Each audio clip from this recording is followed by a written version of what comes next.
sa kakilabutan, di ba? Yung gruesome death na pinag-aralan nga natin. Na nawa hindi natin maranasan yung kakilakilabot na kamatayan. Dahil sabi po ng banal na kasulatan, kapag Kristiyano ka at ikay naglilingkod sa harapan ng ating Panginoon Diyos, hindi mo dapat danasin yung mga ganong klase ng kamatayan. Kundi sabi ng Panginoon Diyos, kapag ang Kristiyano nga, pag ma-aksidente, meron siyang ipinapalit na taong masama para hindi mapahamak yung kanyang lingkod. Kaya magiging questionable sa isang tao na sinasabing Kristiyano siya, pero namatay naman siya sa ganong klase ng kamatayan. Kasi ang Diyos hindi niya hayaan na mangyari sa atin yan. Amen po ba yun? Okay? So, yun yung mga bagay na hindi dapat dinadala ang mga Kristiyanong tulad po natin. Pero saan dapat tayo dalhin? Ayon sa ating paksa ng nakaraang Sunday.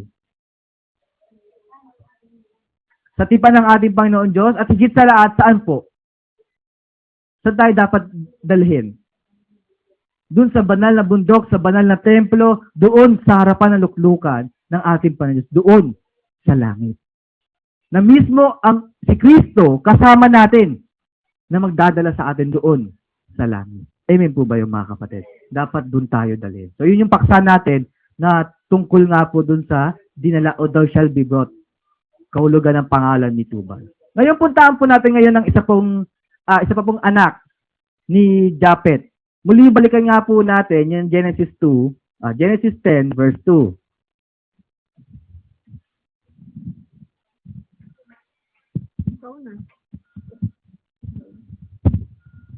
Genesis 10:2.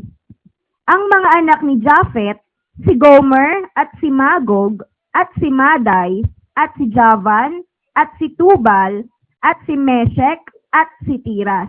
Okay, so umaga nga po ito mga kapatid. Tingin po ninyo, sino kaya pupunta natin sa mga anak ni Japet?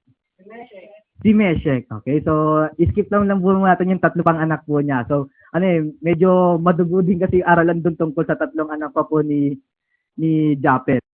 So, medyo nilagpasan lang po natin. Pero babalikan po natin sila kasi napakaganda po ng mga aral na matutunan po natin sa tatlo pa pong anak ni Japet. Pero sa umaga nga po ito, ang pag-aaralan po natin ay si Meshek.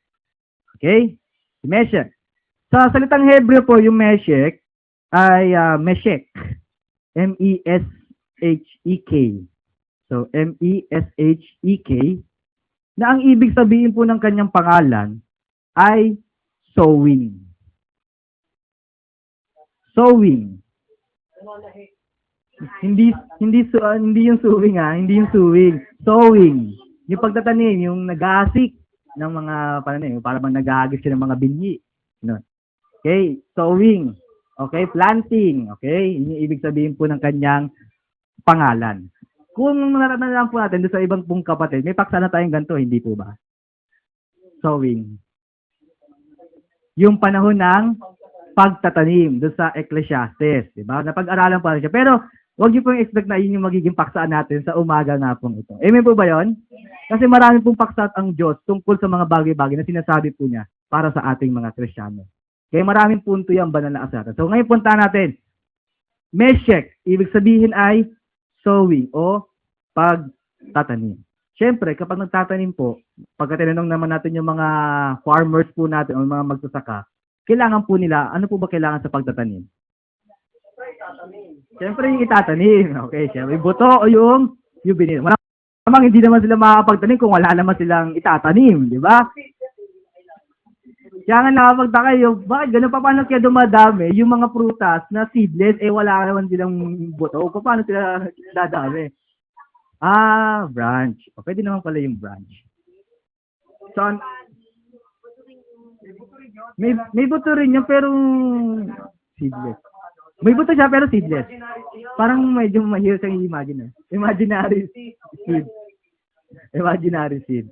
Okay? Pero may buto rin yun. Di ba? May buto rin yun. Okay?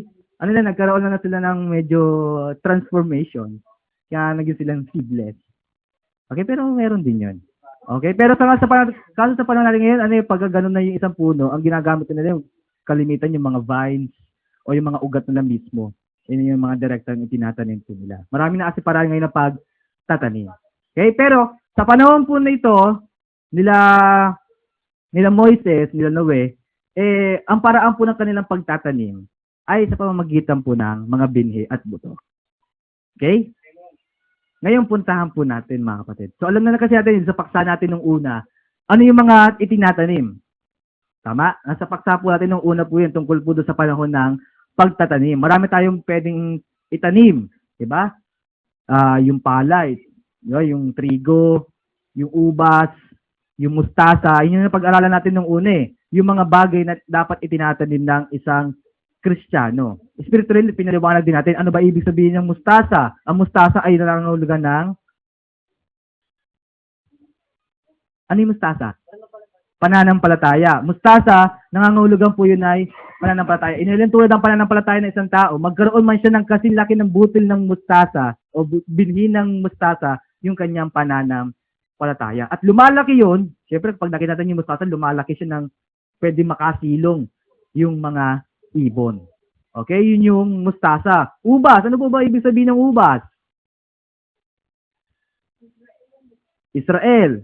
Pananim, maligayang pananim, banal na pananim ng ating Panginoon Diyos. Dapat nagtatanim din tayo ng mga banal.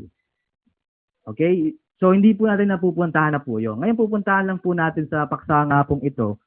Kasi di ba tayo, mga Kristiyano, spiritually, tayo din ay mga magsasaka. Amen po ba yung mga kapatid? Tayo ay nagtatanim. Ngayon, tatanong ko po sa inyo, mga kapatid. Kung ang farmer, nagtatanim po sila gamit ang buto at binhi, spiritually, sa ating mga Kristiyano, bilang mga farmer spiritually, ano naman yung mga binhi na dapat itinatanim po natin? Word of God lang ba, mga kapatid? Okay, mabuting gawain. O, punta natin isa-isa. Ano-ano ba? Ano-ano ba yung mga binhi na dapat itinatanim ng isang Kristiyanong tulad po natin? Una, basahin po natin yung Genesis 28, verse 14.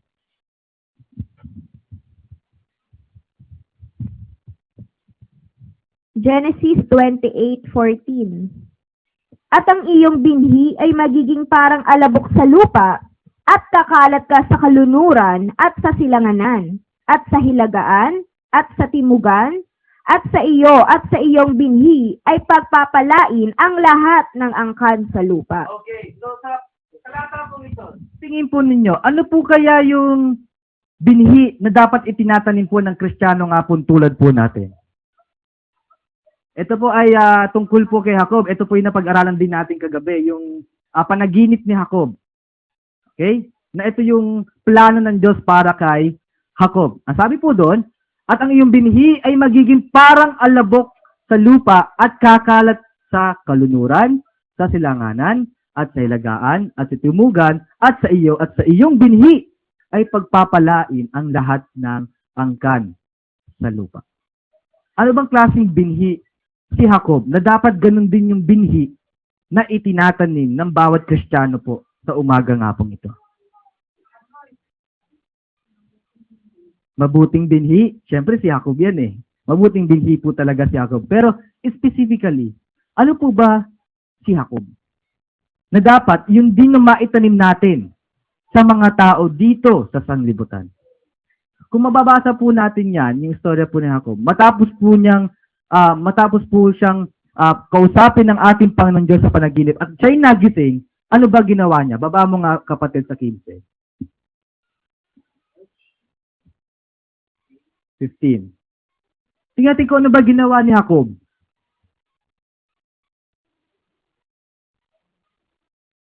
Okay, sa 16, yung nagising na si Jacob. Ano ba ginawa ni Jacob nung matapos siyang magising? At nagising si Jacob at sa kanyang panaginip at nagsabi, tunay na ang Panginoon ay nasa dakong ito at hindi ko nalalaman. Kung mababasa po natin yung istorya po niya, mga kapatid, matapos managinip ni Jacob, ano po ang naging sambit po niya sa kanyang sarili? Tunay na ang Panginoon ay nandito. Sumampalataya siya. Sumampalataya si Jacob. Na dapat, ganong klase ding binhi ang maitanim natin sa mga tao. Binhi ng mga sumasampalataya. Amen po ba yung mga kapatid? Kasi tayo, alam natin, tayo ay sumampalataya na sa ating Panginoon Diyos. Kaya nga tayo ngayon ay nagbubunga na sa harapan ng ating Panginoon Diyos. Amen po ba yun, mga kapatid? Ngayon, dahil sa nagbubunga tayo, tulad ng normal na puno na nagbubunga, syempre magkakaroon din siya ng mga binhi. At yung mga binhi na yun ay kumakalat din. Dapat ganun tayo, mga Kristiyano. Bilang binhi o bilang puno o mga sanga sa harapan ng ating Panginoon Diyos, yung mga bunga natin, dapat ibinubungad, itinatanim din natin yan sa iba. Yung binhi ng pananampalataya. Amen po ba yung mga kapatid? Sinasabi din po yan sa Roma 4, ang talata po ay 11. Basahin nga po natin.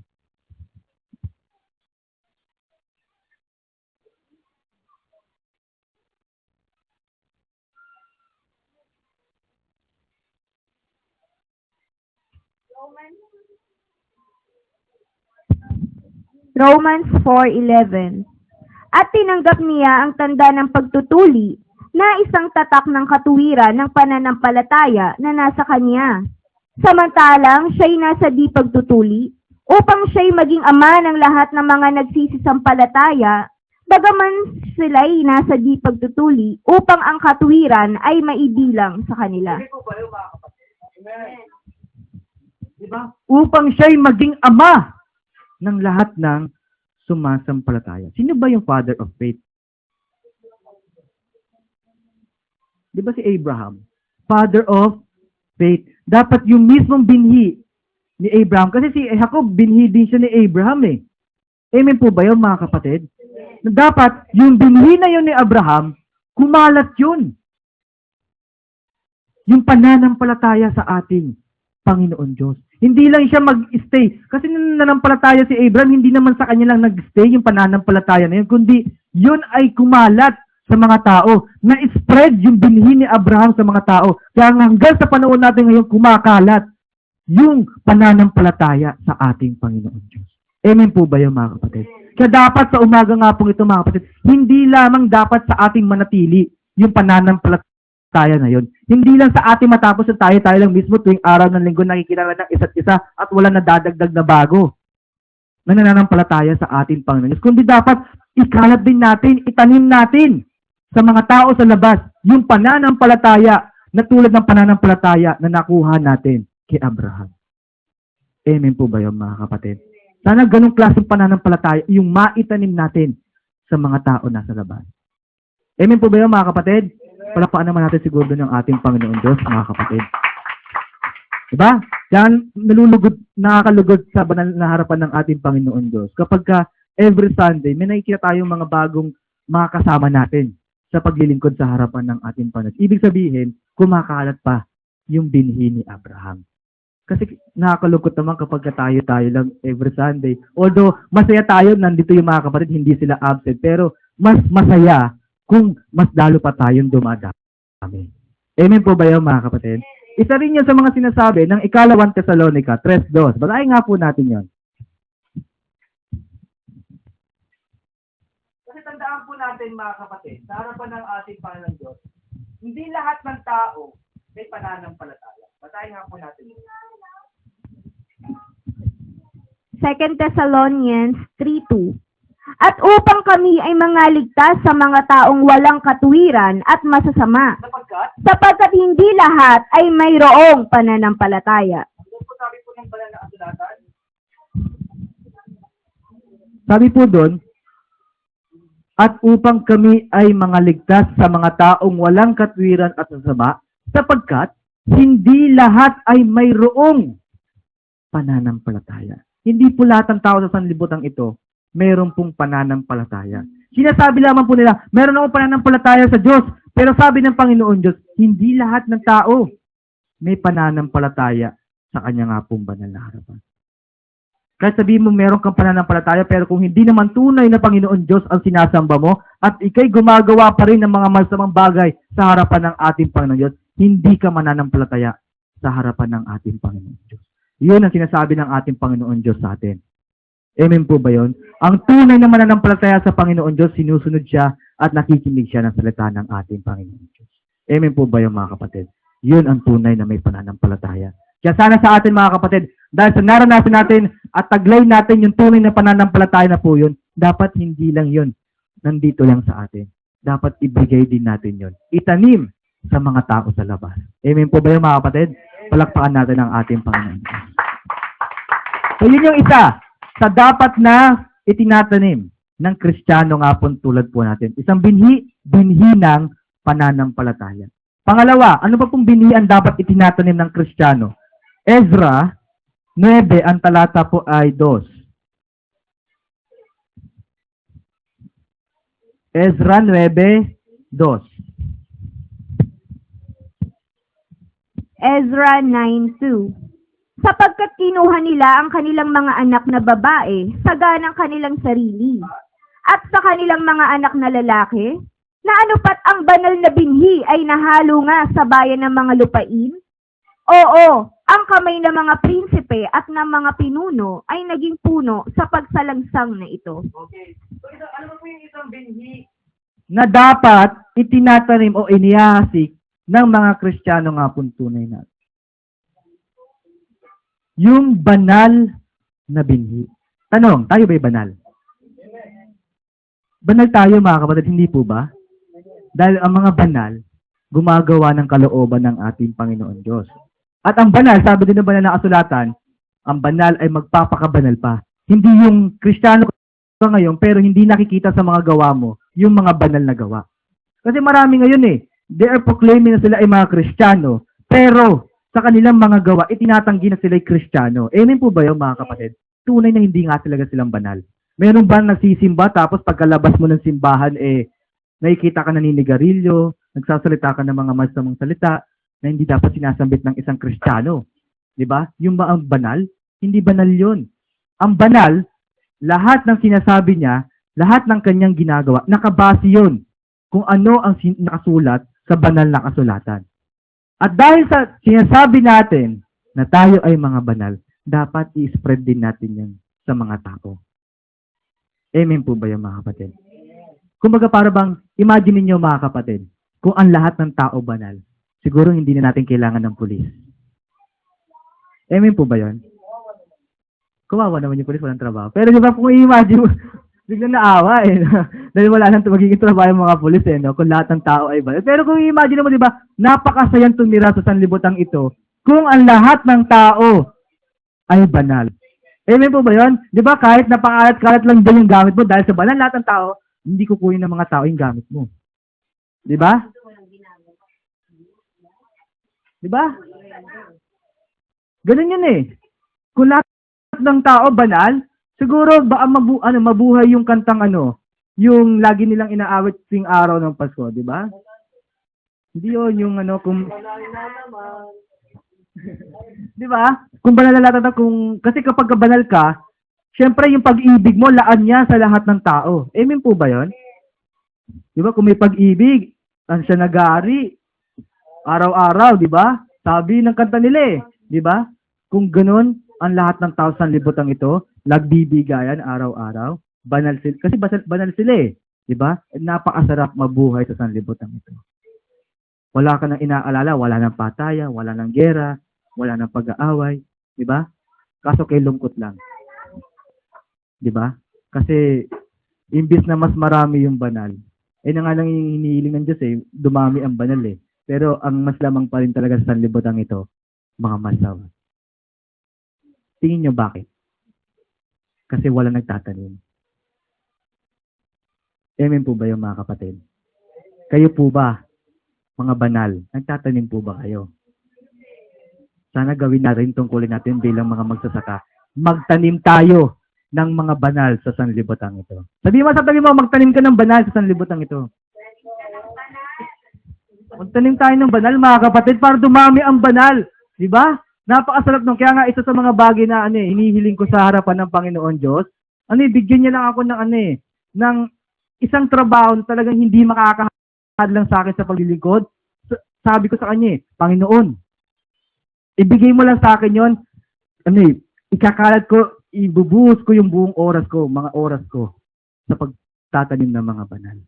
Dati nagagawa ko yun kapag ako'y nasa eskwela, pero ngayon, dahil sa taling-tali ako sa trabaho ko, para bang sabi ko, Panginoon, pasensya na, nagkukulang ako sa banal mong harapan. Hindi ko alam kung ano ba dapat kong gawin. Kaya nga hinihiling ko talaga sa harap ng Panginoon Diyos Panginoon, dali na! Para may balik ko na yung dati kong paglilingkod sa inyong akong banal na harapan. Sana ganun na maging puso natin, mga kapatid. Diba? Tayo, mga libre nating oras, kaya nga sa amin, hanggat maaari, hanggat may pagkakataon, ginagrab namin para makapaglingkod kami, makapagtanim ng mga banal na tao sa sanlibutan ito. Kalimitan sa mga kapatid maraming libreng oras, pero hindi nakakapagtanim. Nakakalungkot. Amen po ba yung mga kapatid? Sana magtanim tayo. Diba? Sa simpleng, mga kaklase natin, diba?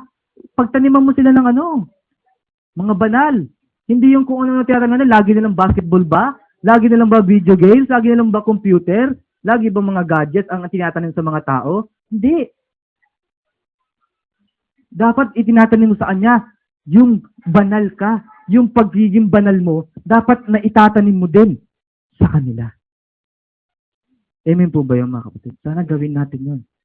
Para sana sa susunod Sunday, hindi lang tayo ganito karami, kundi mas marami pa tayong banal na sasamba sa harapan ng ating Panginoon. Amen po ba yung mga kapatid? Palakpakan natin ng ating Panginoon. Ba? Kaya sabi din yun ng banal na kasulatan Ito nga nakakalungkot. Kakaunti na nga lang yung banal, hindi, karamihan pa sa mga banal, hindi nagtatanim, ganito pa yung kanilang ginagawa. Basahin nga natin yung unang Korinto 6, 9 hanggang 11.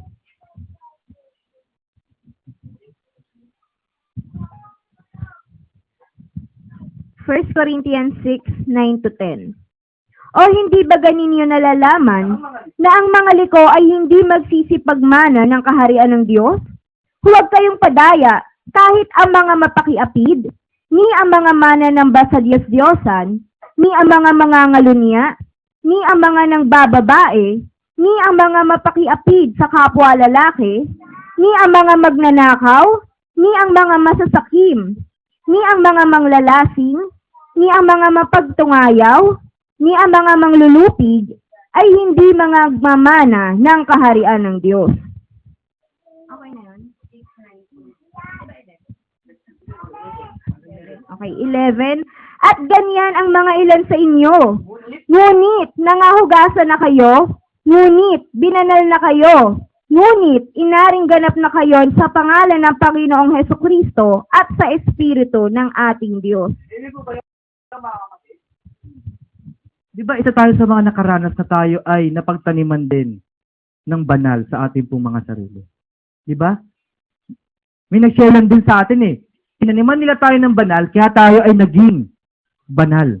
Galing tayo sa sa pagiging makasalanan Amen po ba yun mga kapatid? Lahat tayo nanggaling tayo sa pagiging makasalanan Kahit naman sa karamihan sa mga apostol at mga lingkod ng Panginoon Diyos, nanggaling din sila sa pagiging makasalanan Sila ay tinaniman lang din sila ng binhi ng banal. Amen po ba yun mga kapatid? Nangahugasan na tayo at tayo'y binanal na ng ating Panginoon Diyos. Nakakalungkot lang mga kapatid. Bakit ganun? Tinaniman ka na nga ng banal na binhi, pero bakit ka pa bumabalik ulit sa pagiging hindi banal? Bakit mo binabalik ulit yung iyong mga masasamang gawa? Kung ikaw mismo sa sarili mo, tinaniman ka na ng banal na binhi. Imbis na kasama ka na sa mga nagtatanim ng mga banal na binhi, pero para bang gusto mo, ikaw, taniman ka pa ulit ng banal na binhi. Nakakalungkot, kapatid. Nagpaparami tayo ng mga banal, pero sa loob din pala ng iglesia, para bang unti-unting nauubos din yung mga banal sa loob ng iglesia. Amen po ba yung mga kapatid? Nagkakalat tayo ng mga binhi ng banal. Pinapangaralan natin sila ng salita ng ating Panginoon Diyos para dumami tayo at mas maging marami yung mga tagapagtanim ng mga banal na binhi. Pero nagiging isa ka rin dun sa mga parang bang gusto mong taniman ka na naman ng banal na binhi. Ba nakakalungkot? Dapat hindi na tayo bumabalik sa ganong klase ng mga gawain. Makasalanan ka dati. naging banal ka na, huwag mo nang balikan, kapatid. Amen po ba yun, mga kapatid? Sana kasama ka.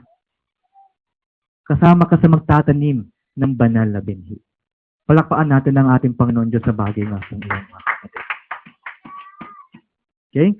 So, yung pa yung isang binhi na dapat itinatanim ng mga Kristiyano nga po tulad po natin. Banal na binhi.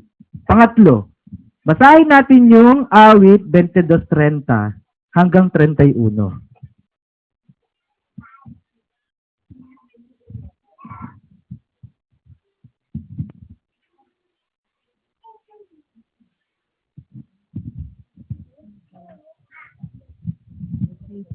Psalms 22, verses 30 to 31. Okay, sabi. Isang binhi ay maglilingkod sa kanya. Sasaysayin ang Panginoon sa susunod na sali ng lahi. Sila'y magsisiparoon at mga gahayag na kaniyang katuwiran. Sa bayan ng ipanganganak ay ibabalita, yaong kaniyang ginawa. Okay, ano pa pong binhi ang dapat itinatanim ng mga Kristiyano nga po tulad po natin? Binhi ng ano po? Binhi na naglilingkod. Tanong, naglilingkod tayo sa harapan ng Panginoon Diyos, hindi po ba? Amen, di ba? Naglilingkod tayo sa harapan ng ating Panginoon Diyos eh. Bilang mga naglilingkod, masaya ba kayo kapag mas marami pa kayong mga co-workers sa harapan ng ating Panginoon Diyos? Siyempre, di ba, mas magiging madali yung trabaho kapag mas marami. Di ba, tulad naman din sa mga pagtatrabaho sa libutan eh. Di ba, mas nagiging madali ang isang trabaho kung marami kayong nagtatrabaho. Tama? Mas magiging madali, mas magiging mabilis, at mas magiging maganda. Amen po ba yun? Sa atin, nakikita natin maganda na yung pagsamba natin sa harapan ng Panginoon, pero may nakikita pa tayong mas maganda pa eh. Sa paglilingkod eh. Kung dadami sana ang magiging co-workers natin. Amen po ba yan, mga kapatid? Hindi lang tayo sana yung hanggang dito lang, yung sa may record lang ng laptop, ng computer, yung mga paglilingkod natin. Tama? Kasi hindi lang tayo, konti nag-aaral ng salita ng Diyos, kundi dapat mas marami. Kung dadami din ang maglilingkod sa harapan ng Panginoon Diyos. Pero paano tayo dadami? Paano tayo dadami? Kung tayo din mismo, hindi tayo naglilingkod sa harapan ng Panginoon Diyos. Tayo ng mga Kristiyano, pero hindi tayo naglilingkod. Kaya nakakalungkot, di ba? Natitisod pa kung minsan, di ba? Kaya nakakalungkot eh. Di ba? Kakaunti na nga lang, eto, inaano ko nga ito eh, sa mga manggagawa. Kakaunti na nga lang yung mga manggagawa. Pero, para bang ang konti lang din ng mga nagagawa kong isugo para maglingkod sa mga kapatid. Nasususpindi pa. Sabi ko, ilan na lang ba pwede magturo dito? Pagka Monday, kasi nag-a-assign po ako ng magtuturo dito, sa Landayan, sa Southern, sa Poblasyon. Pero, pagka binibilang ko na yung araw ng Lunes, hindi lang. Sino ba i-assign ko? Sila ulit? Bilang ko lang sa daliri ko kung sino yung pwedeng magturo eh. Ba, nakakalungkot. Nakakalungkot sa harapan ng Panginoon Diyos. Sa manggagawa pa lang yun. How much more pa sa mga kapatid? Kuminsan, simpleng mga gawain na katulad po nito, para bang hirap na hirap pa silang gawin. Aatin na lang ng mas maaga, sasamba na lang ng on time, pero para bang hirap na hirap pa. Di ba sabi nga doon sa lagi nga sinasabi sa mga opisina, sa mga sa mga lugar ng pagtatrabaho, di ba? Pagka nagbigay ka ng service, dapat yun the best mo na. Para mas marami kayong maging customer. Tama? Tayo nagbibigay din tayo ng service eh. Hindi naman service para lang sa tao eh. Service sa Diyos eh. Pero ba't kuminsan, parang hindi natin maibigay yung best natin pagka naglilingkod tayo sa kanyang banal na harapan. Aawit na lang tayo, wala pang buhay kuminsan. Papalakpak na nga lang, para bang hinang-hina pa. Kaya minsan natatanong na lang eh, nag-almusal ba mga kapatid? Amen naman, di ba? Nag-almusal naman tayo eh. Pero bakit ganun? Bakit ganun yung paglilingkod natin sa Panginoon Diyos? Di ba? Tinapay lang daw, kaya may hinawa rin. Uy, sa Amerika nga, ganun lang ang almusal nila. Kung minsan, isang isang taste lang, di ba? Tapos may palaman na okay na saan nila yun. Cereal lang alam kung minsan yung almusal eh, di ba? Pero, okay na, energies na sila noon. Di ba? Kasi, kung nagiging problema kasi natin, kung bakit kakaunti lang inaakay natin para sila din maglingkod sa harapan ng Panginoon Diyos. Kasi sa atin, hindi nila nakikita yung paglilingkod natin sa harapan ng Panginoon Diyos. Dahil ang paglilingkod sa harapan ng Panginoon Diyos, yun ang isang napaka-epektibo na paraan para maakay mo din sila sa paglilingkod. Kaya sabi mo, sa mga kaibigan, magsimba tayo sa araw ng linggo, pero ikaw, may bilang mo lang din sa kamay mo kung ilang beses ka lang umaatin sa isang buwan. Anong klaseng paglilingkod yung kapatid? Sinasabi mo sa ibang tao, sumamba ka, mabibless ka doon, masaya ang awitan doon, masaya yung message doon, galing sa Panginoon Diyos. Pero ikaw, nasaan na yung nag-invite sa akin? Bakit wala? Di ba? Nakakalungkot. Hindi natin sila maaakay na maglingkod sa Panginoon Diyos kung hindi nila nakikita sa atin yung kagandahan ng paglilingkod sa harapan ng Panginoon Diyos. Dahil yun ang paraan para mataniman natin sila ng binhi ng paglilingkod. Amen po ba yung mga kapatid? Sana sa paglilingkod natin sa umaga nga po ito, hindi tayo yung lalamya-lamya. Di ba sabi nga sa paksa natin nung una, paksa natin nung nakaraang Sunday, pag maglilingkod tayo sa harapan ng Panginoon, kapag tinatawag tayo ng ating Panginoon Diyos, ano dapat yung maging reaction natin? Panginoon, narito ako! At masigla, malakas. Kapag kayo naglilingkod sa harapan ng Panginoon Diyos, hindi yung, Panginoon, nandito na po ako. Di pa nga nagsisimula, parang pagod ka na kagad. Hindi pa nga nag-aawitan, para bang wala ka na kagad kabuhay-buhay sa paglilingkod. Amen po ba yun, mga kapatid? Sabihin mo sa atin mo, serve the best. Diba? Magse-service ka na nga lang, yung the best na, mga kapatid. Yun ang tunay na paglilingkod. Pag nakita sa atin ng mga taong iyon, yung ating the best na paglilingkod sa harapan ng Panginoon Diyos, sila, maaakay din natin sila sa paglilingkod sa harapan ng Panginoon Diyos. Palakpaan natin ang ating Panginoon Diyos, mga kapatid. Diba? Sabi nga po, sa iba't ibang salin po ng banal na kasulatan, puntahan natin yung good word. Punta natin yung good words ng awit 22:30-31. Sabi po ng good word, there will be descendants who serve him, a generation that will be told about the Lord. They will tell people yet to be born about his righteousness that he has finished it. Tayo, nandito tayo sa generation na naglilingkod tayo. Pero sana, yung mga generation ng mga kabataan na narito, kayo ang sakasakaling papalit na bagong henerasyon na maglilingkod sa harapan ng Panginoon Diyos. Pero kung titignan natin ngayon, sa umaga pong ito, ilan lang kabataan dito na maaaring papalit sa atin sa paglilingkod ng Panginoon, sa Panginoon Diyos? 1, 2, 3, 4, 5, 6, 7, 8. Di ba? Kakaunti. Tingin niyo ba kakayanin niyo yung paglilingkod kung ganyan kabilang lang yung magiging henerasyon yung papalit sa amin? Kami, amyado naman kami, talagang lilipas din kami. Amen po ba yun sa mga nito? Lilipas tayo eh. Kayo ang papalit sa amin. Kayo ang magiging bagong henerasyon na maglilingkod sa Panginoon Diyos. Pero masaya kayo sa ganyang bilang? Maglilingkod kayo, ganyan lang bilang ninyo sa harapan ng Panginoon Diyos? Tingnan ganun. Para bang sinicure na muna yung mga kabataan bago kami lumibot. Di naman dapat ganun. Dapat sabay-sabay natin paramihin yung mga maglilingkod.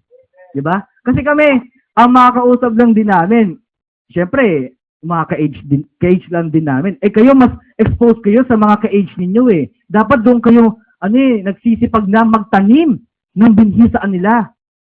Kasi, mas alam nyo kung ano yung in ngayon, yung para bang yung mga salitang makaka-relate sila. Kami para bang kuminsan para bang hindi sila makarelate sa mga sinasabi namin kasi mga na daw, mga lipas na, mga pang-Gurangis terms na, di ba? Kaya nga ngayon, sa mga bata, pinag-aaralan ko, paano ba bumata ulit yung pag-iisip ko at makasabay ako sa panahon nila? Di ba? Yung iniisip ng karamihan sa atin eh. Para makasabay tayo sa panahon nila eh. Di ba? Para mas madali sa atin na mas pagsabihan sila, masalitaan sila ng salita ng Diyos sa paraan na kung saan magkakaroon sila ng interest. Amen po ba yun? Kasi kung old style pa rin, na tulad ng ginagawa ng mga unang propeta na pangangaral ng salita ng Diyos, malamang ang tatanggapin natin pangungutya sa kanila. Pero kung sasabayan mo sila sa panahon nila, ng makabagong paraan ng pagbabahagi ng salita ng Diyos, basta ayon pa rin sa saba ng kasulatan, di ba? Mas malaki ang magiging impact ito sa kanila. Amen po ba yun? Sana ganun ang gawin natin. Lalo na sa mga kabataan narito. Sana dumami yung mga henerasyon na papalit kung sakasakali sa amin sa paglilingkod sa harapan ng Panginoon Diyos. Isa pa pong salin ng banal na kasulatan, CEV. Basahin natin yung CEV.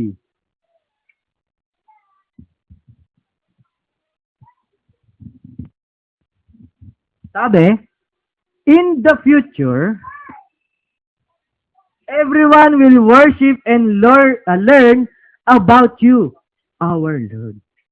Kasi ngayon, tayo, masaya na ba tayo na tayo lang nakaalam na ng na alam natin na siya ay ating Panginoon? Hindi tayo masaya sa ganitong klase ng bilang. Amen po ba yun? Kasi alam natin, sa hinaharap, dapat malaman din nila na siya ay Diyos natin. Na siya ay tunay na Diyos na dapat sinasamba ng mga tao.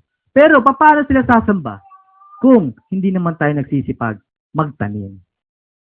Amen po ba yun, mga kapatid? Paano nila malalaman kung sino ang tunay na Diyos kung hindi naman tayo nagsisipag maglingkod din sa harapan ng Panginoon Diyos?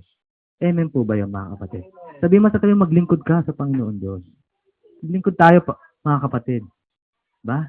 Para dumami yung mga maglilingkod sa harapan ng ating Panginoon. Okay? So, palakpakan natin Panginoon Diyos sa bagay nga pong iyon, mga kapatid. So, yun yung pangatlong binhi na dapat itinatanim po natin. Pangapat, Kawikaan 11:21.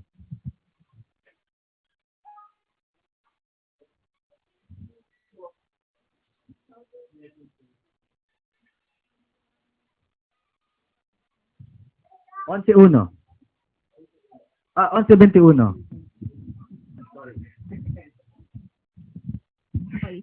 Proverbs 11:21.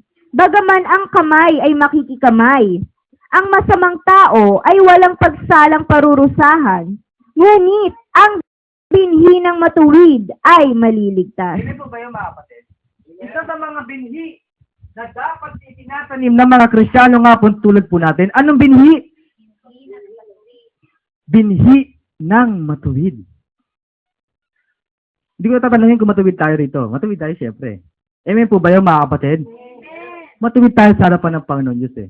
Pero sana mas dumami pa yung mga taong matuwid sa harapan ng ating Panginoon Diyos. Pag sinabi kasi matuwid, siya ay gumaganap ng salita ng ating Panginoon Diyos. Nabubuhay sa Kanya, nakikita, nababasa sa Kanyang mga galaw na siya ay taong matuwid, ginaganap ang bawat kautusan, katwiran ng ating Panginoon Diyos. Kahit hindi ka pa nag-i-invite, kahit hindi ka pa nagsasalita sa kanila, the way you act sa pamamagitan lamang ng iyong paggawa, malalaman nila, itong taong to, matuwid. Amen po ba yan, mga kapatid? Kaya sa atin napakadali sa atin ma-discern kung sino yung mga taong tunay na Kristiyano o yung mga taong nagsasabi lang sila ay mga Kristiyano. Amen po ba yon? Sa pamamagitan ng kanilang mga gawa. Nalalaman din natin kung alin mga samahan dito sa sanlibutan ito, yung tunay na sumasamba sa harapan ng ating Panginoon Diyos. Amen po ba yun, mga kapatid? Dahil yun sa mga gawa na nakikita natin sa kanila. Amen po ba yun, mga kapatid? Ang nakakalungkot lang din. Isa pa nakakalungkot na bagay po doon, mga kapatid. Sa atin lang din, kuminsan hindi nakikita yung ganong klase ng mga gawa Tama? Sinasabi mong Kristiyano ka, pero hindi naman nabubuhay sa yung Kristiyano ka talaga. Sinasabi mong ikay mananamba ng Diyos, pero hindi naman nila nalalaman sa iyo na ikaw ay mananamba ng Diyos. Para bang sikreto yung iyong pagiging Kristiyano. Di kasi kapag sinabi ko, nakakailang sa mga baka asar-asarin lang nila ako. Di ba? Ganun ganun ang nasa isipan, lalo sa mga kabataan ngayon. Pag sinabi kong Kristiyano ko, baka mamaya hindi nila ako isama sa tropa nila. Or bawal balal dito. Kasi mga banal, hindi yan gumagawa ng mga trip ng mga masama. Diba? Cutting, diba? Computer, pandaraya sa magulang, diba? Pag-iinom, diba? Pag-uwi ng ng sobrang, hindi pala gabi, umaga na umuwi. Iba na ngayon hindi na gabi umuwi, hindi na gabing-gabi umuwi, umagang-umaga na umuwi, no? Yun ang mahirap. Diba? Ganun yung mga kabataan ngayon Diba? Diba? Ganun yun Ganun yung kanilang ginagawa. Kaya kapag sinabi mong banal ka, hindi ka pwede rito. Kasi baka mamaya, pang-aralan mo lang kami, saway mo lang di kami sa mga ginagawa namin Tama? Kaya hindi nila may sabi, hindi nila may pangaral, at hindi din nila maitanim sa ibang tao na sila ay taong matuwid. Dahil gusto rin nilang maging kasama nila. Tama? Mas may pagpapalit pa yung paglilingkod, yung pananamba sa Panginoon Diyos sa mga bagay na meron dito. Paglabas, pag-akit ng mga bundok, diba? Ipinagpapalit. Diba? Basketball, kung minsan. Ba't ba lagi ko yung example ng basketball na yun? Hindi na mawala sa isipan ko yung example ng basketball niya. Diba? Lagi. Diba? Minsan, trabaho, although sa Panginoon Diyos, sinasabi natin, na kinukonsider naman siguro.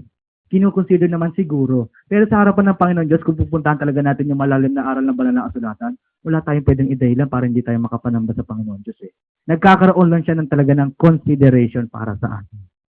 Amen po ba yung mga kapatid? Kaya sinasabi namin nasa yun. Kung sasamba ka o hindi. Nasa pananagutan mo na yun sa harapan ng Panginoon Diyos. Alam naman natin yung aral Amen po ba yung mga kapatid? Tayo nila kung minsan ang tumatanggi doon sa aral. Diba? Kaya nga, para bang medyo nakakaano ng paalala sa kanila na ito dapat mong gawin. Alam naman nila yun Diba? Alam naman nila yun Pero bakit ba para bang kung minsan nakakalimutan? O sadyang nililimot yung aral na yun? Kaya hindi tayo makapagpatunay sa mga tao na tayo ay taong matuwid. Amen po ba yun, mga kapatid? Sana sa umaga nga pong ito, mga kapatid, i-exercise natin. Hindi lang sa salita na tayo ay taong matuwid, kundi sa pamamagitan din ng lahat ng ating ginagawa. Tayo ay taong matuwid. Amen po ba yun, mga kapatid? Palakpakan natin ang ating Panginoon Diyos, mga kapatid. Isa pa, ano ba pong binhi ang dapat itanim natin? Zacarias 8:12. So, pang-5 binhi na dapat itinatanim ng mga Kristiyano. At sana sa umaga nga po ito, isipin natin lahat ng mga bagay na dapat itinatanim po natin. Zacarias 8:12. Zechariah 8:12. Sapagkat magkakaroon ng binhi ng kapayapaan. Sabi po doon, anong binhi pa daw po ang dapat itinatanim ng isang Kristiyano nga po tulad po natin? Binhi ng kapayapaan. Ang kapayapaan ay hindi lamang dapat nag-i-stay sa loob ng iglesyang ito. Kaya dapat sa umaga nga po ito, sino pa ba dito ang merong mga kaaway dito sa sanlibutan ito? Isipin nyo na at habulin nyo na sa kanila ang kapayapaan. Itanim nyo na sa kanila ang kapayapaan. Sabi ng banal na kasulatan Roma 12:18.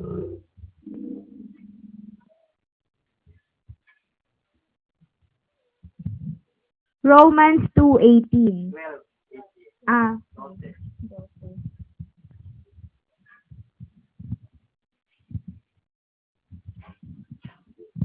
Romans 12:18. Mga galak sa pag-asa. I'm sorry. 12:18 pala. So, okay, 12:18. Kung maaari, ayon sa inyong makakaya, ay magkaroon kayo ng kapayapaan sa lahat ng mga tao. Amen po ba yan, mga kapatid? Kaya ba natin gawin yun, mga kapatid? Na tayo ay magkaroon ng kapayapaan sa lahat, hindi sa pili, sa lahat ng mga tao. Amen po ba yun, mga kapatid? Kaya isipin natin sa umaga nga po ito, mga kapatid, sino pa ang tingin ninyo galit sa inyo? Sino pa ang sa tingin ninyo na nagka-atraso kayo? Habulin nyo na sa kanila ang kapayapaan. Itanim nyo na sa kanila ang kapayapaan. Amen po ba yun, mga kapatid? Amen. Palakpakan natin ang ating Panginoon Diyos, mga kapatid.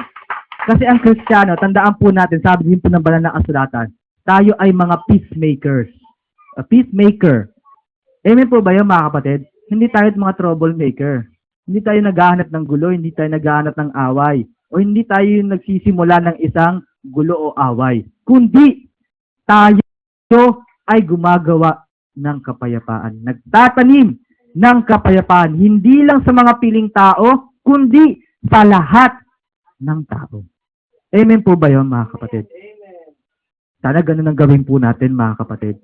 Napakasarap maglakbay sa sanlibutan ito kapag alam mong wala kang kagalit. Amen po ba yun? Mas nakakatulog ka sa gabi ng mas mahimbing kapag wala kang kagalit. Amen po ba yun, mga kapatid? Sana ganun ang gawin po natin. Habulin natin. Magkaroon tayo. Sabi ng banal na kasulatan, as much as possible. Magkaroon tayo ng kapayapaan sa lahat ng mga tao. Sinasabi din po yan sa Hebreo 12, ang talata po ay 14.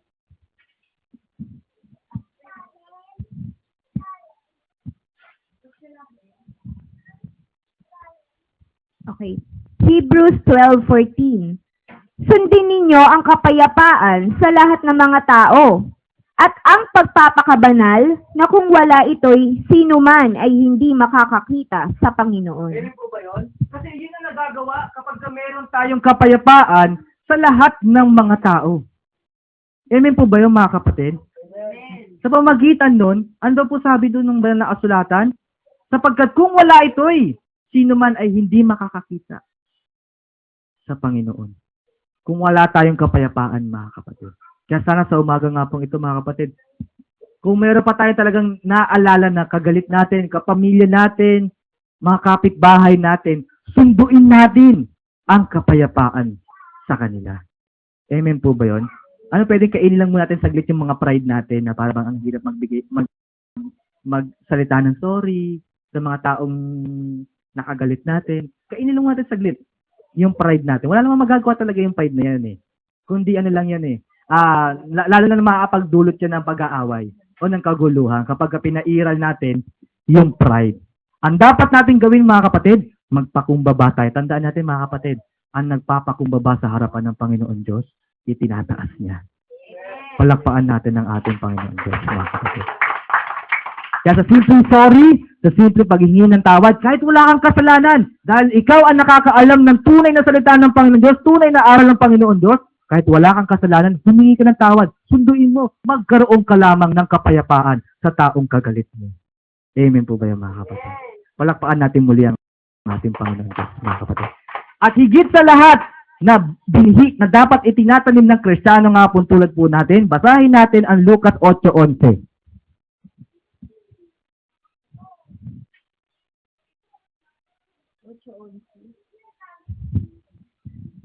Lucas 8:11. Ito ang talinghaga, ang binhi ay ang salita ng Diyos. Amen po ba yun, mga kapatid? Amen. Nagtatanim po ba kayo ng salita ng Diyos? Amen. Dapat nagtatanim tayo, mga kapatid. Itinatanim yun sa lahat ng mga tao. Amen po ba yun, mga kapatid? Dahil ang nais ng Diyos, lahat maligtas. Pero paano mangyayari yung gusto ng Diyos kung hindi tayo nagsasalita ng salita ng Diyos sa mga tao? Amen po ba yun? Kaya pag tinanong ko yung mga kapatid nagsishare ka pa ba, Brother Henry? Amen.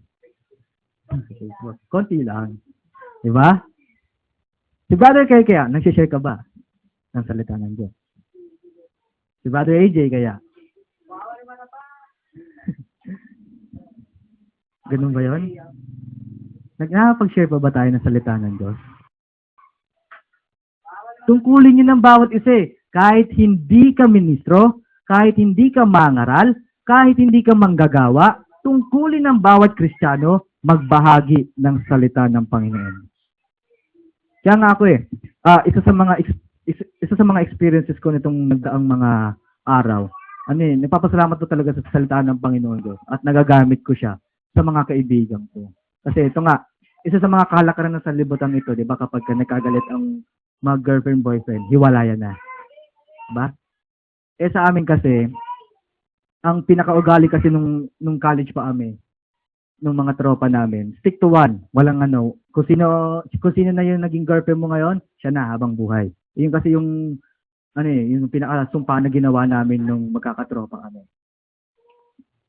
Nakakalungkot, di ba, biruin mo, no? Isang tao, parang nababaliwala lang yung tagal ng relasyon dahil lang sa konting hindi pagkakaintindihan. Yun 7 years, sinayang nung dalawa kong kaibigan. Nagkahiwalay sila.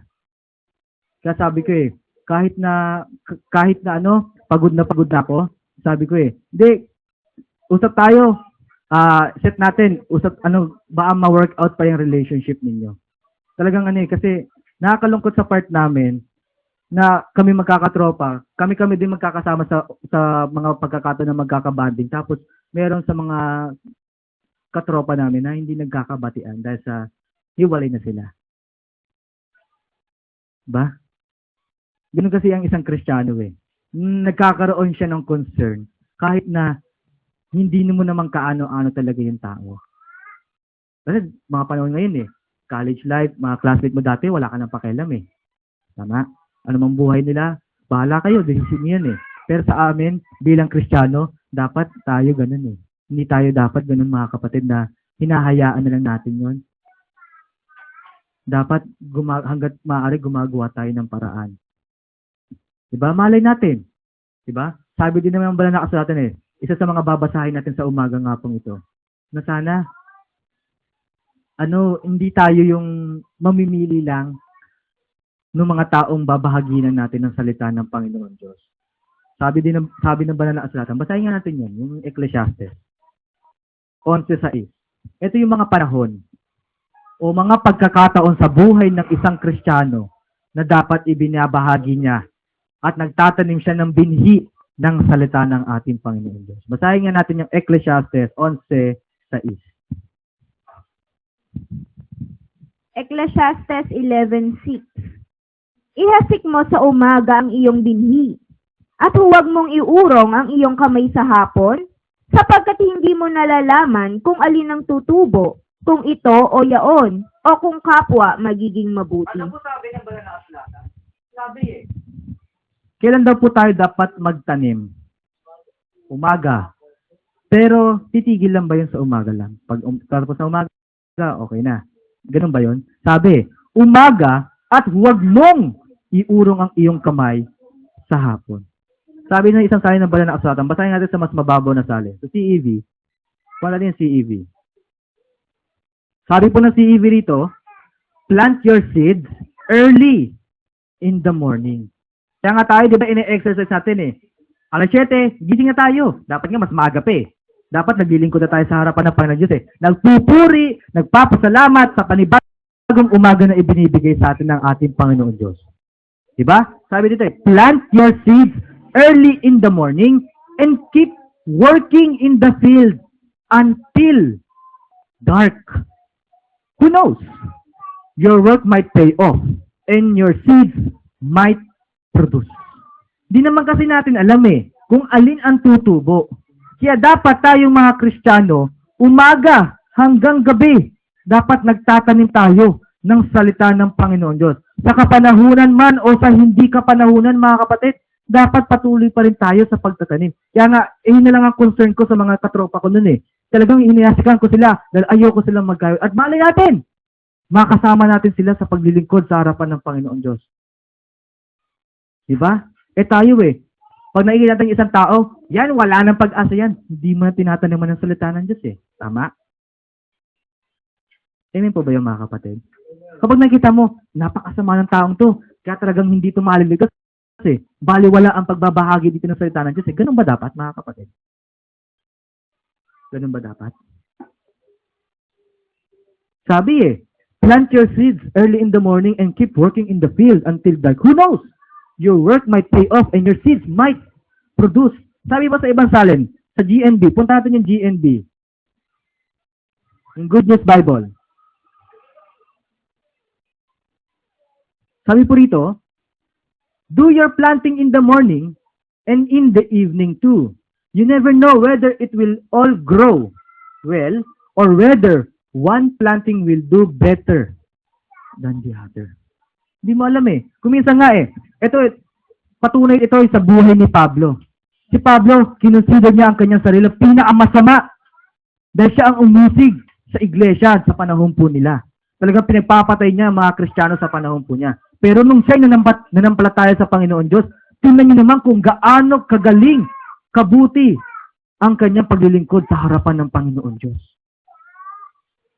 Mula sa taong pinakamasama hanggang sa manamba sa Diyos, sa ating Panginoon Diyos, tingnan niyo ang nangyari kay Pablo. Napakabuti ng ginawa sa kanya ng Panginoon Diyos. Malay natin, yung mga kinukonsider natin o nakikita natin sa mga panahong ito na taong sobrang sama, malay nyo, baka mamaya kapag nagbalik loob sa Panginoon Diyos, higitan ka pa nun eh. Amen po ba yun mga kapatid? Kaya wag mong iuurong yung pagtatanong mo sa Kanya. Tingnan natin, literal ba na umaga hanggang gabi dapat nagtatanim tayo? Kumbaga kahit na this oras na ng gabi, nagtatanim pa rin ba tayo dapat nagsalita ng Diyos? Hindi literal yan mga kapatid. Ito ay nabubuhay sa mga tao. Ang ibig sabihin ng umaga, simula na nakakilala ka, hanggat maaga pa, dapat pinapangaralan mo ang susunod ng Diyos. At hindi ka nagtitigil kahit sa panahon na malapit na siyang kunin ng Panginoon Diyos. Dapat hindi ka tumitigil ng pagbabahagi sa Kanya ng salita ng ating Panginoon Diyos. Hindi lamang sa isang tao, kundi sa lahat ng maaari mong mabahaginan ng salita ng Panginoon Diyos. Yun ang tinutukoy ng banal na kasulatan na magtanim tayo mula umaga hanggang gabi.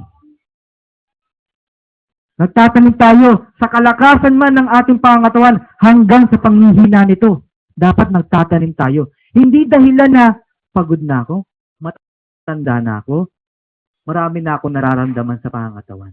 Hindi ko na kaya mag-share. Hindi dahilan yun sa harapan ng Panginoon Diyos. Dahil yun nga yung gabi ng buhay mo eh, na dapat higit at hindi ka tumitigil sa pagbabahagi ng salita ng Diyos. Kaya sa atin, isa sa mga panuntunan ng church nito, sa mga mangaral ng salita ng Diyos, walang resign. Amen po ba yung mga kapatid? Magpantay na paan namin, pero maglilingkod pa rin kami sa harapan ng Panginoon Diyos. Palakpakan natin ang ating Panginoon Diyos, mga kapatid. Kahit na dumating na kami sa pinakapuntong hirap na kami, nandun na kami sa pinakamadilim na gabi ng aming pong mga buhay, problema, sakit. Dirin niyo naman mga kapatid, hindi namin ito pinauulit-ulit para magkaroon kayo ng concern sa mga mangaral, kundi nais namin i-adapt ninyo sa inyong mga buhay yung ginagawa ng mga mangaral. Kahit sa panahon naman ng mga apostol di ba? Na nagpupuyat para kanino? Hindi naman para sa sarili namin Di ba? Biruin nyo nagpupuyat para sa ikaliligtas ng bawat isa. Although hindi namin kayo kayang iligtas, pero ibinabahagi namin sa inyo yung mga kaparaanan para maligtas. Amen po ba yun mga kapatid? Kasi totally hindi naman talaga namin kayo kayang iligtas Pero sinisikap namin na kayo, makakilala kayo, at malaman ninyo ano ba yung mga paraan para maligtas. Amen po ba yung mga kapatid? May problema kami.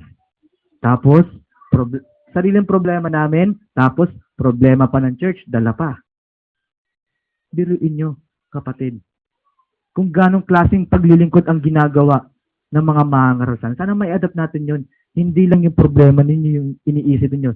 Sana yung nagkakaroon din kayo ng puso na, kamusta na kaya yung mga kapatid? Lalo na nang dumating yung bagyo.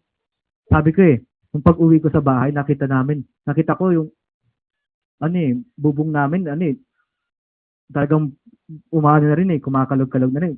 Pumapay-pay na rin yung bubong namin Sabi ko sa kapatid ko, hindi ba lili pa rin yung bubong natin? Akitin mo na doon, tapos talian mo na. Sabi ng kapatid ko, may tali na yung kuya. Buti naman. Sa mga kapatid kaya, may tali rin kaya yun.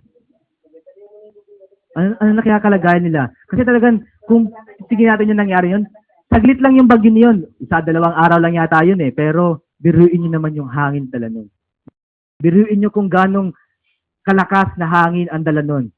Mga kapatid, di naman natin sinasabi, karamihan sa mga kapatid, nasa magandang kalagayan talaga Amen po ba yung mga kapatid? Mag-aalala at mag-aalala ka sa kanila. Nasaan na kaya sila? Ano na kaya nangyari sa kanila? Okay lang ba sila sa mga panahong ito? Na ganito kalakas ang bagyo? Sana nandun tayo sa stage na yon na naiisip natin, hindi lang yung sarili natin problema, kundi yung problema din ng ibang mga kapatid. Amen po ba yun, mga kapatid? Sana yung ganong concern din ang ibigay natin sa panahon na tayo nagtatanim sa mga tao ng salita ng Panginoon Diyos. Ligtas na tayo eh.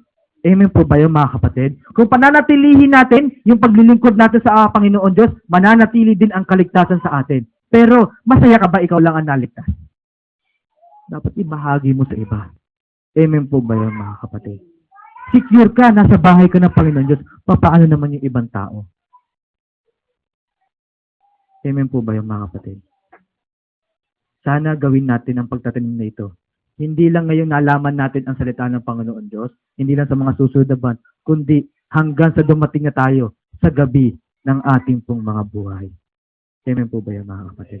Palakpakan natin ang ating Panginoon Diyos, mga kapatid. Kaya nga isang bagay ang binibilin sa atin ni Apostol Pablo na sana ito yung magpaalala sa atin palagi na gawin natin ang pagtatanim natin sa sanlibutan ito. Basahin natin ang Galatia sa 6:9.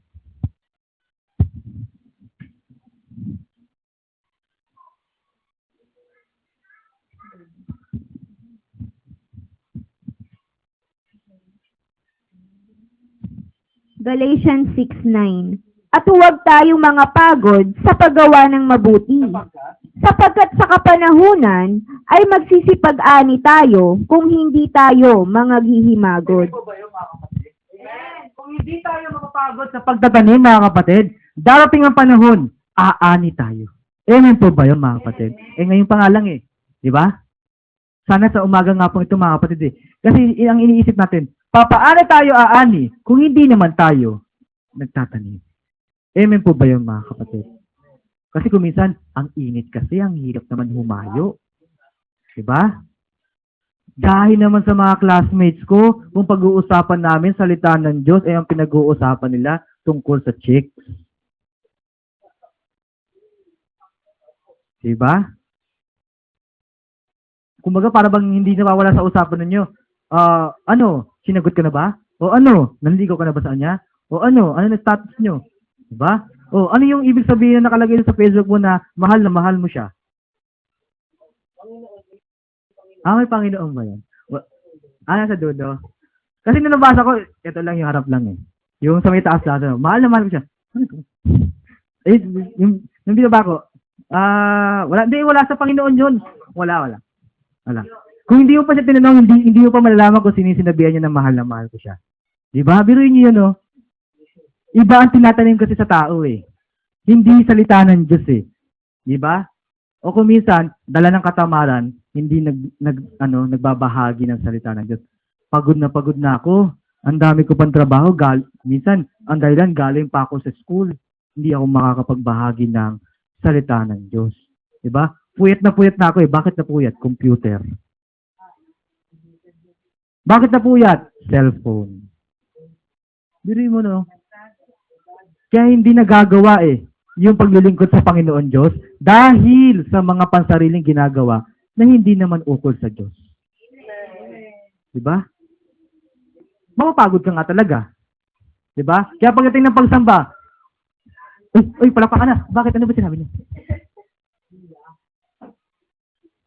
Diba? Natapos yung topic. Ano naintindihan sa topic? Hindi ko alam eh. Bakit? Tutulog-tulog eh. Wala yung diwa. Nakadilat nga. Wala naman yung diwa dun sa nagsasalita. O sa salita ng Panginoon Diyos. At least dilat. At least di natulog. Diba? Napagod sa paglilingkod. Napagod sa walang kakwenta-kwenta mga bagay. Kaya pagdating sa paglilingkod, wala nang kalakas-takas ang kapatid. Amen po ba yung mga kapatid? Sabi ni Pablo, no? Biruin nyo, si Pablo pinakamasama na yan. Pero naging Kristiyano, tingnan nyo naman ang ginawa sa iglesia. Anong bilin niya? Huwag tayo mga pagod sa paglilingkod sa Panginoon Diyos. At tatandaan natin mga kapatid, kapag tayo Hindi tayo napagod sa pagtatanim ng salita ng Panginoon Diyos. Hindi tayo napagod sa pagtatanim ng mga binhi. Tandaan din natin ang sinabi ni Pablo sa 8. Basahin nga natin yung sa 8 ng Galatia.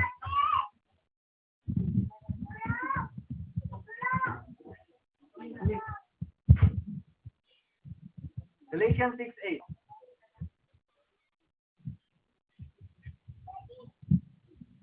Galatians 6:8. Sapagkat ang nag-aasik ng sa kanyang sariling laman, ay sa laman mag-aani ng kasiraan. Datapwat ang nag-aasik ng sa Espiritu, ay sa Espiritu mag-aani ng buhay na walang hanggan. Yun ang pagsikapan natin itanim. Yun ang pagsikapan natin gawin, mga kapatid. Magtanim tayo ng ukol sa Espiritu. Kasi kung papadinin naman talaga natin, mga kapatid, itong paglilingkod natin, wala naman talaga tayong mapapalang, pinansyal, material, sa paglilingkod natin sa harapan ng Panginoon Diyos. Amen po ba yun, mga kapatid? Mga mangaral dito, walang sweldo yan, pero pag pinuntahan nyo sa ibang mga churches, malaki sweldo nun. Amen po ba yun, mga kapatid? Dito talagang purong sakripisyo at purong pagmamahal sa paglilingkod sa harapan ng Panginoon Diyos ang ipinapakita dito. Wala talaga tayong makukuha ang anumang dito. Pero, dahil naman sa nagtatanim tayo ng mga espiritu, ng ukol sa espiritu, tandaan nyo naman, kapatid, kung gaano na lang yung aanihin natin sa harapan ng ating Panginoon Diyos.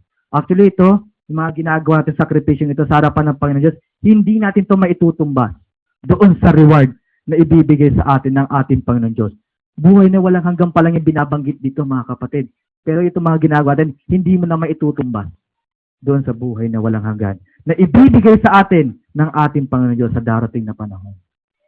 Kaya wag tayo manghinayang, mga kapatid, sa paglilingkod natin. Konting sakripisyo, bilhin mo, every Sunday na nga lang tayo pupunta, di ba? Maglilingkod tayo sa Panginoon Diyos eh. How much more pa kaya kapag binasa natin yung banal na kasulatan, hindi lang dapat linggo ang paglilingkod sa harapan ng Panginoon Diyos. Pero, bilhin nyo, linggo lang ang hinihingin na sa atin ng ating Panginoon Diyos. Nagtatanim na tayo ng ukol sa Espiritu. Pero ba't kuminsan, linggo na nga lang, hindi pa natin magawa? Nakakalungkot, mga kapatid. Yung ba ang itutumbas mo sa buhay na walang hanggan na ibibigay sa ng Panginoon Diyos? Panghihinayang sa paglilingkod? Panghihinayang sa oras na ibibigay mo sa harapan ng Panginoon Diyos? Mas gugustuhin mo pa magtanim ng ukol sa laman, magtatanim ka sa ukol sa laman. Ano ba ibig sabihin ng pagtatanim sa ukol sa laman? Trabaho yan, pag ukol sa laman yan eh. Di ba? Yan, mabubuhay yung pamilya mo, mabubuhay ka, kasi kapag nagtrabaho ka, may pera ka, makakabili ka ng pagkain mo, ng kakainin ng pamilya mo. Ukol sa laman lang yun eh. Di naman natin pinagbabawalan magtrabaho ang kapatid eh. Amen po ba yung mga kapatid? Pero, yung sinasabi ko po sa inyo, mga kapatid, ukol sa laman yun. Di ba?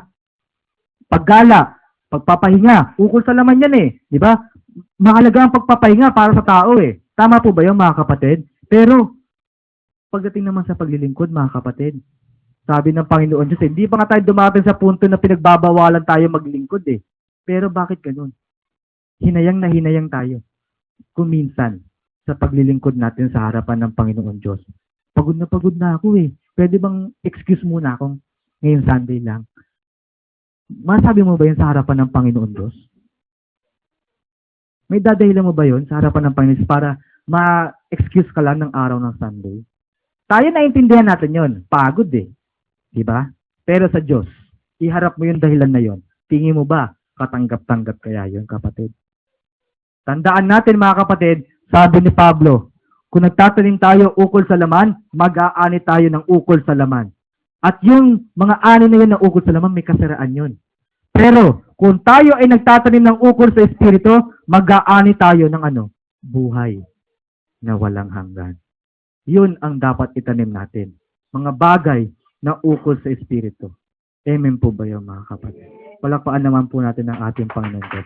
At sana sa umaga nga po iyon, mga kapatid, huwag tayo manghimagod sa pagtatanim ng mga binhi ng ating Panginoon Diyos. Yun ang paksa natin tungkol po kay Meshek. Meshek, ibig sabihin ay sowing.